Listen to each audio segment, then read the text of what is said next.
Cette vidéo est sponsorisée par Surfshark VPN. Salut, c'est Zaba et commençons tout de suite par le numéro 9, buste de Néfertiti. Vers 1345 avant Jésus-Christ, un sculpteur égyptien nommé Thoutmôsis a créé un buste de Néfertiti, l'épouse du pharaon Akhénaton de la 18e dynastie, père de Toutankhamon. Célèbre pour sa beauté, elle était l'une des femmes les plus emblématiques de l'histoire. Le buste a été découvert en 1912 par l'égyptologue allemand Ludwig Brocard lors des fouilles de l'atelier de Thoutmôsis sur le site d'Amarna en Moyenne-Égypte. Et bien qu'aucune inscription ne permette d'identifier Néfertiti, les experts pensent qu'il s'agit bien d'elle en raison de la couronne bleue qu'elle porte dans d'autres représentations. Le buste mesure 48 cm et pèse à peu près 20 kg. Et cette sculpture est très rapidement devenue une icône de la féminité rayonnant dans le monde entier. D'ailleurs, elle est considérée comme la représentation d'un visage féminin la plus célèbre au monde après la Joconde. En tout cas, jusqu'à ce que le journaliste suisse Henri Stierlin enquête et jette un pavé dans la mare.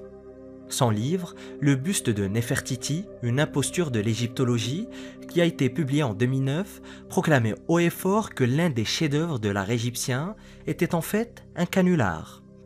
L'auteur tonne que la sculpture n'est en fait pas du tout ancienne. Selon lui, lors des fouilles du site d'Amarna, l'équipe de Brocard a voulu découvrir les techniques de fabrication des artisans du roi maudit. Et ceux-ci disposaient en effet d'un stock abondant de minéraux nécessaires à la création de pigments. De plus, le calcaire était particulièrement présent sur le site. Et ce qui rend cette découverte particulière, c'est que l'image de la reine, bien que magnifique, présente un orbite vide, ce qui rend l'image par ailleurs charmante plutôt inquiétante. Un scanner, réalisé sur le buste en 2007, a révélé que le buste était fait de pierres calcaires, recouvert de couches de stuc d'épaisseur variable. Et si le journaliste avance plusieurs arguments, notamment qu'il n'y a pas eu de rapport de fouille sur la découverte, ni d'exposition publique avant 1923. Donc que s'est-il réellement passé ce jour de décembre 1912 ? Il est seulement rapporté qu'un objet a émergé du sable d'une des pièces de l'atelier de Thoutmôsis. Mais aucun des arguments du journaliste ne semble vraiment décisif.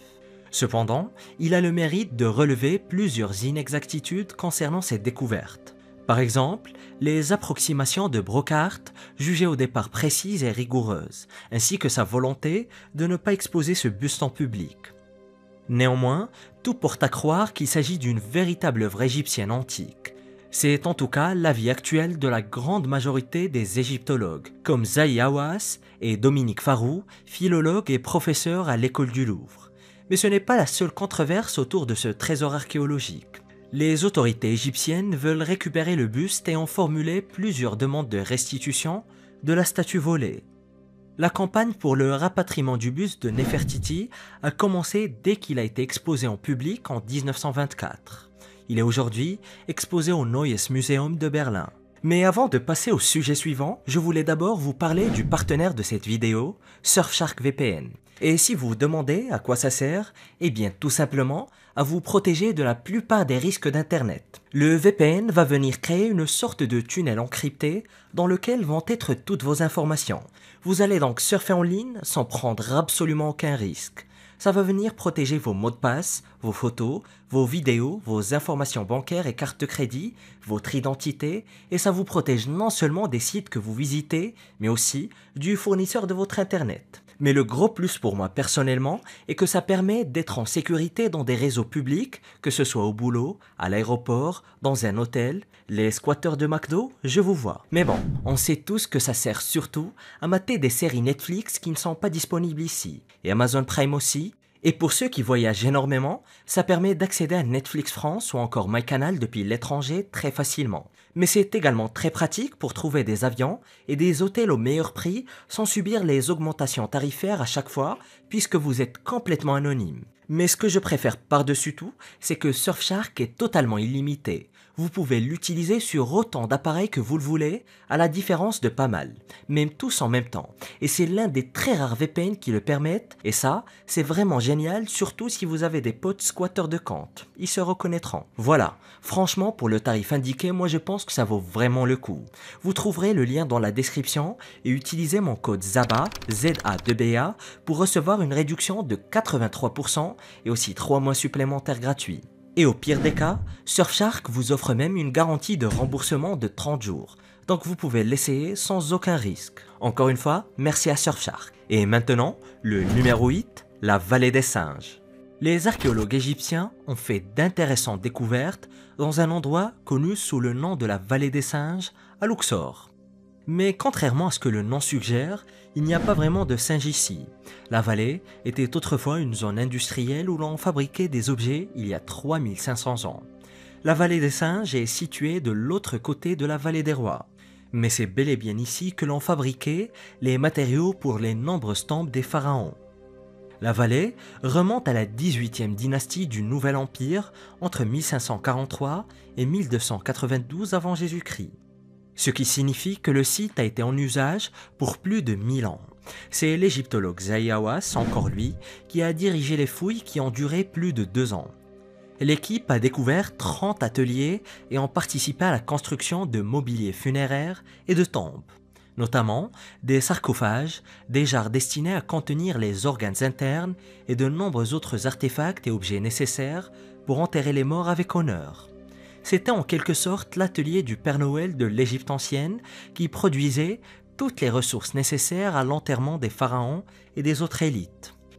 Et la première mission archéologique dans la vallée des singes était avec Napoléon lors de l'expédition française en Égypte en 1799. Mais contrairement à la vallée des rois et aux immenses pyramides du Caire, il n'y a pas beaucoup d'or à découvrir dans cette vallée, qui a donc été laissée à l'abandon jusqu'en 2011. Mais cette mission a été interrompue en raison de l'instabilité politique et n'a repris qu'en 2017.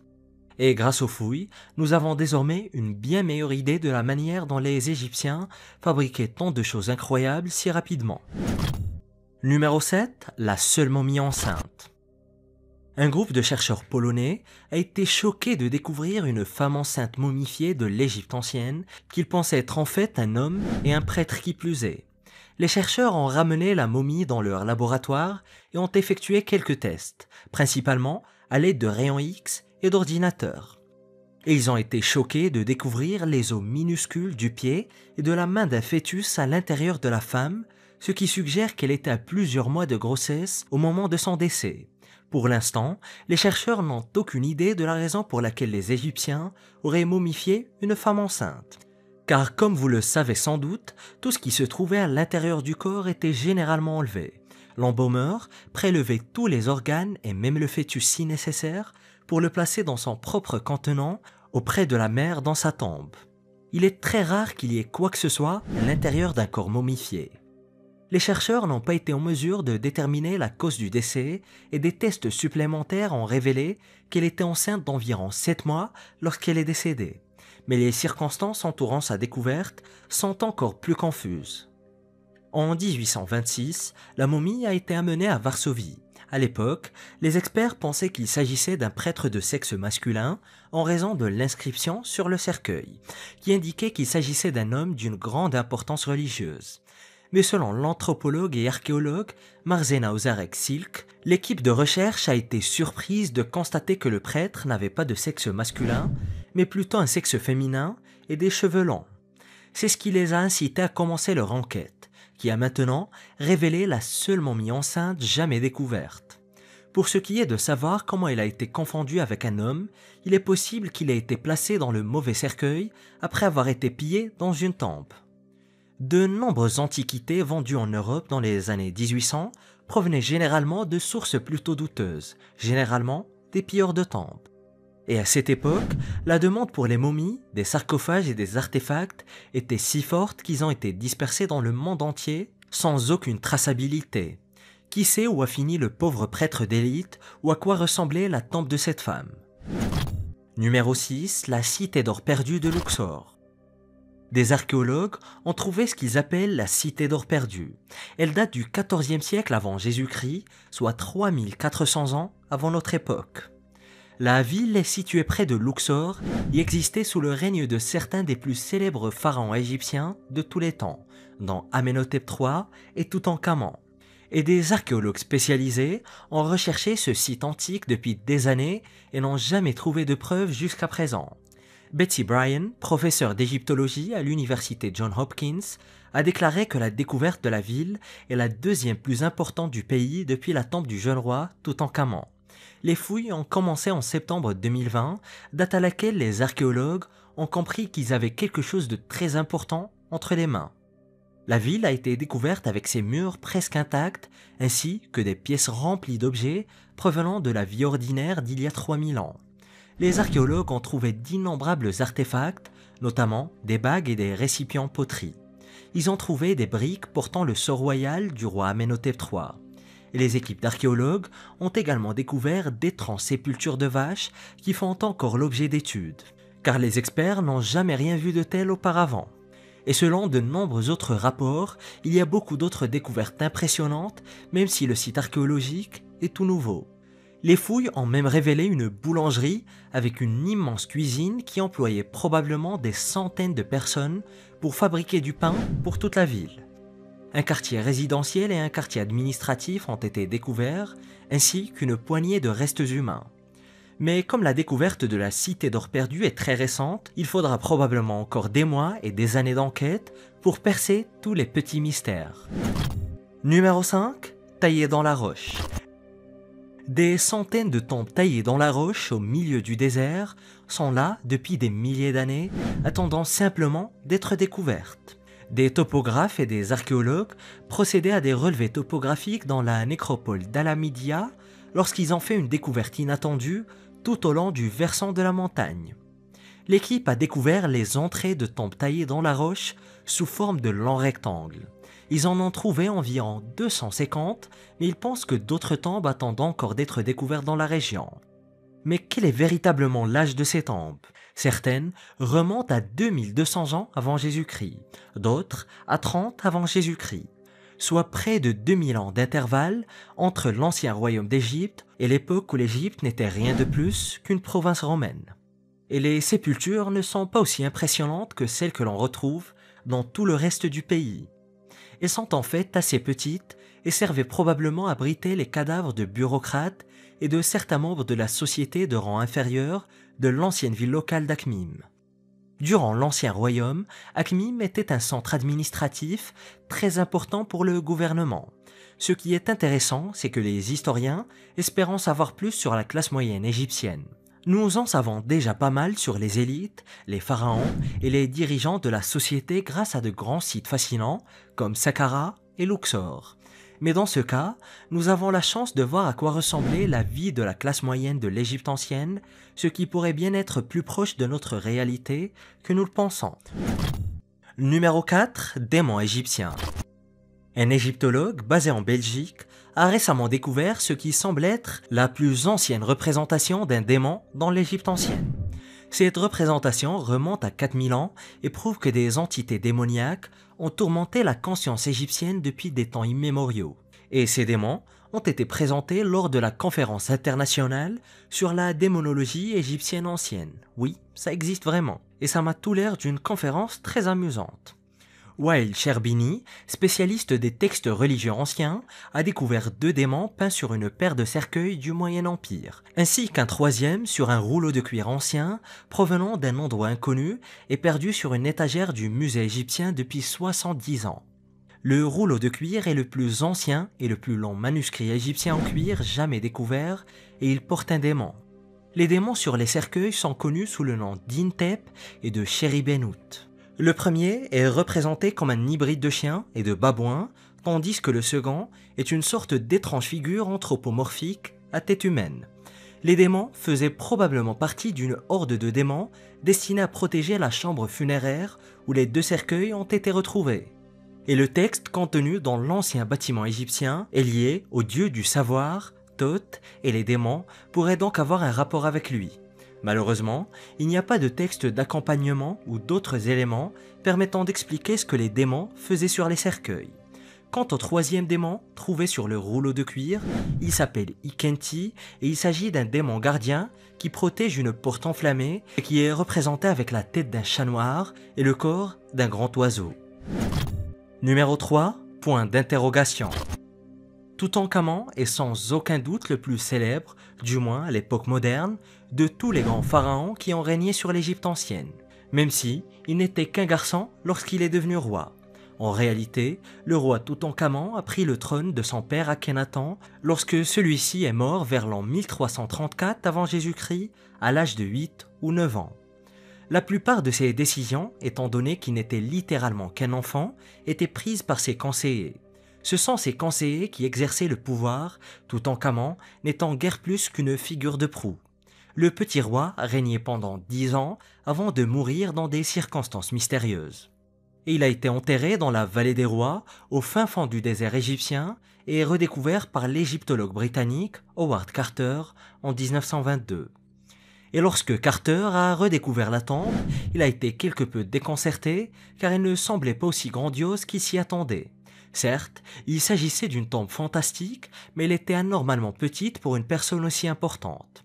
Et plus récemment, quelque chose de très étrange a été trouvé dans la tombe. Des taches noires ont été identifiées sur tous les murs de la tombe du roi Toutankhamon et il semble qu'il s'agisse de moisissures.